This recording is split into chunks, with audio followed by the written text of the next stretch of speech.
A police officer in Minnesota was bitten by another officer's canine.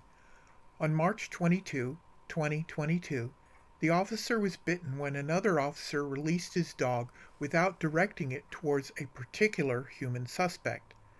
In dog biting sports, a dog is not supposed to bite a suspect unless he is sent or directed by his handler. Apparently, some canine officers have been lazily allowing their dogs off leash to bite the first person they encounter. This is negligent, especially when there is more than one person in the area. How does the dog know which person to go after? It doesn't. The officer was bitten the instant he exited his vehicle and received multiple bites. A well-trained canine is supposed to bite once and hold. The purpose is to stop the person, perhaps by unbalancing them and bringing them to the ground, then holding the suspect until the police officer reaches the scene and can handcuff the suspect. In this case, the officer was bitten multiple times. This is another thing we're beginning to see lately amongst police canines.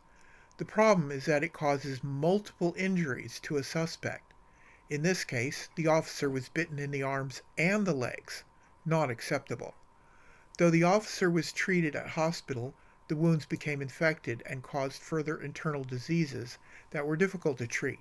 He also suffered mental and emotional harm and has been unable to return to work.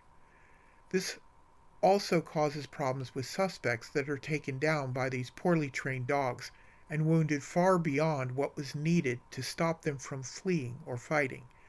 There have been cases of suspects bleeding out and dying because of poorly trained dogs who are biting suspects in the wrong way or on the wrong place on the body.